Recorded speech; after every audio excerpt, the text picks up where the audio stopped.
Tonight on Newsbeat, we delve into the caucuses and what the results mean for Louisiana's primaries. And we caught up with an LSU Homecoming Queen who's spending her reign giving back to the community. Don't go away, Newsbeat starts right now.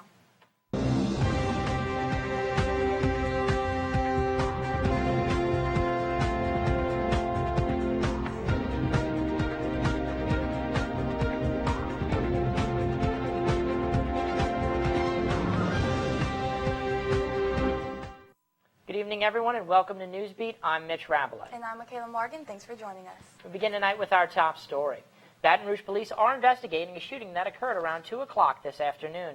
One person was sent to the hospital after the shooting took place in the 1900 block of North 26th Street. Witnesses report seeing one person shot in the neck. There are no suspects at this time. However, anyone with information is encouraged to call Crime Stoppers at 225-344-STOP. The Clinton Police Department arrested an 8th grade English teacher at East Louisiana Middle School this morning after receiving evidence that the teacher was inappropriate with a minor. Lewis Nealon Smith Jr. was arrested after the student's parent brought the student's cell phone to the Clinton Police Department, and the phone contained evidence of inappropriate contact. At this time, Smith has been charged with computer-aided solicitation of a minor as well as inappropriate contact between educator and student. Clinton Police Chief Fred Dunn says it is possible more charges could be added. Crime rates continue to rise in Tigerland after a local business was robbed at gunpoint twice. Acacia Market owner Raina Ahmed's store was robbed twice in January, taking thousands of dollars in cash. Ahmed's experience has led her to lease the business after 2 decades of running the shop. Other Tigerland business owners are increasingly concerned for their safety. According to the owner of Tiger Brothers Food Mart, working at night means new security measures will be in place. For my security, I don't keep nobody outside my parking lot, outside my store, in the parking lot. Anyone who come, like, you're welcome to the store, buy your stuff, and leave. That's time. I'm a bit scared. Actually, when I work at night time. Photos have been released of the suspect involved in one of the Acacia Market robberies, but no arrests have been made yet. Millionaire real estate heir Robert Durst pleaded guilty to a weapons charge in the New Orleans federal court this morning. As a previously convicted felon, it is illegal for Durst to possess a firearm. He was charged with dismembering and killing his neighbor in 2003 and killing a longtime friend of his, Susan Barman, in 2000. Durst will be sentenced to 85 months in federal prison and was arrested by the FBI at JW Marriott Hotel in New Orleans last month. He will be arraigned in Los Angeles, where he is still facing charges in the Marvin Merton case. It's National Signing Day, and things are looking up for Coach Les Miles and the Tigers. Notable signees includes defensive back Christian Fulton, defensive tackle Rashad Lawrence, and linebacker Michael Divinity. LSU's incoming class was ranked first by ESPN and in the top 5 of most major sites. Taylor and Brian will have the full lowdown on signing day with their Wednesday sports report coming up at 5:30. An LSU PhD candidate is being honored by the Association of American Colleges and Universities as a recipient of the annual K. Patricia Cross Future Leaders Award. Cultural Geography and Anthropology student Anne-Marie Galusha of Pittsfield, Massachusetts, is among 10 recipients recognized for exemplary promise as a future leader in higher education. Nearly 300 graduates were nominated for the honor.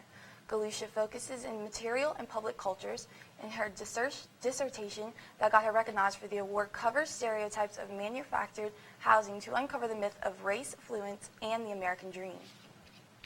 I think that maybe the reason I won the award is because I have teaching experience across a lot of different arenas. So I've taught here at LSU, but I've also taught at community colleges. I've taught in distance learning programs. Typical life of a queen tends to be a little bit on the plush side, but that's not so for LSU's 2015 Homecoming Queen. Reporter Nadine Abusada sat down with Bianca Webb to talk to her about how she's using her crown for good. Homecoming Queen or humanitarian? Bianca Webb isn't your average heir to the throne.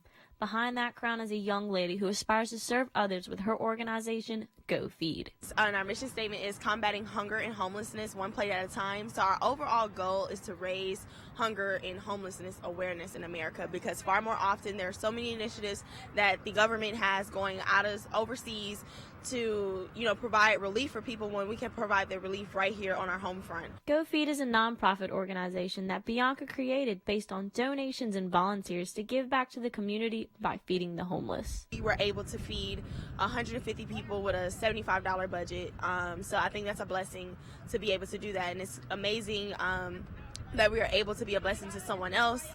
In efforts to bless others, Bianca brought along members of her organization Girls Today, Ladies Tomorrow, where she instills the importance of giving back.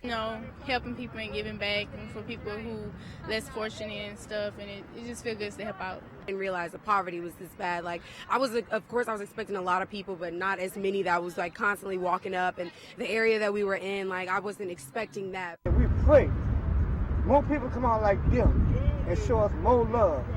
In Jesus' name I pray. Amen. Safe to say, Bianca isn't your ordinary homecoming queen, but with her hard work and dedication, she's someone who reaches the masses in a different light. For Tiger TV, I'm Nadine Abusada. Coming up after the break, we'll break down what happened Monday night at the Iowa caucuses. And we sit down with regular reporter Michael Byer to talk about what's in store for the Louisiana primaries. We'll be right back. Welcome back. So a lot of people are wondering what caucuses are. The election season just kicked off in Iowa on Monday with the Iowa caucuses. The caucus is one of the oldest forms of electing political leaders and dates back to the 1800s. A caucus is a local meeting of political party members to show their preference for certain candidates and elect delegates to represent them at the larger nominating conventions. Caucuses are different from a primary because in a primary, individuals directly vote for their preferred candidate. Republicans use a more traditional straw poll method where caucus goers write down the name of their preferred candidate, then tally the votes. Democrats, however, employ a more strategic but complicated method of polling in a town hall style of meeting.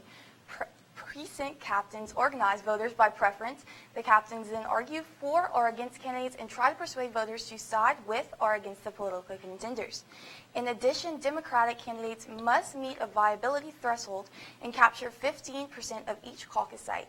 If the candidate cannot capture the 15%, their supporters must side with another candidate. Here's a look at how the caucuses played out Monday night. And now we're joined by Michael Byer, a political science major, Truman scholar, and writer for the Daily Reveille. Michael, thanks for joining us. Thanks for having me. And now, Michael, so looking at the caucuses going forward, what impact is this going to have on the primary, not only in New Hampshire, but in all the states that have contests going forward?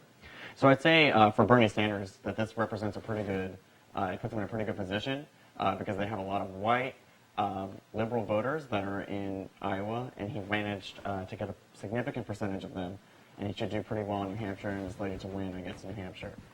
As far as how this puts in positions Louisiana, I'd argue that Ted Cruz won a lot of the evangelical voters in Iowa, and that positions well for Louisiana. The person who won Iowa in 2012, Rick Santorum, wound up winning Louisiana in the same year, because we have a lot of similar demographics to Iowa.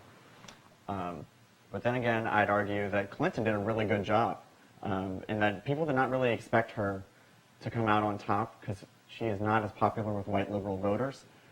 But then again, the next couple of states, South Carolina and Nevada, are going to prove sort of troublesome for Bernie Sanders because there are a lot more minority voters there.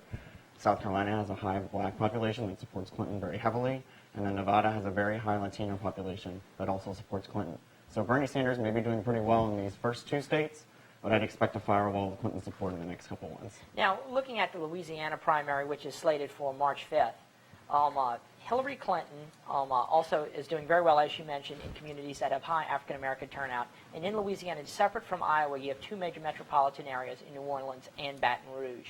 Do you think on the Democratic side, in addition to the fact that she's married to one of the most popular politicians nationally in Louisiana right now, in Bill Clinton, do you think she will have a bigger margin of victory here in Louisiana?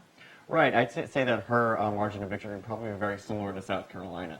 Well, they have a high black population in South Carolina, too. And we have Baton Rouge and New Orleans that have high African-American populations that will definitely turn out for Clinton in the primaries. The state in Louisiana just does not have enough white liberals to overcome that.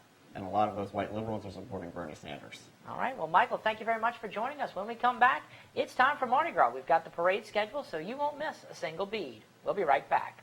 Fat Tuesday is just 6 days away, so we've compiled a list of some of the most popular parades in the New Orleans and Baton Rouge area. Michaela, what's your favorite parade? My favorite's actually in Endymion. Yep, mine too. I'm going on Saturday. Definitely looking forward to a lot of things we've got going on down there in the city. That's all the time we have for today. Thanks for joining us, Tigers. Don't forget to keep up with us on social media and online at tigertv.tv. Have a good night.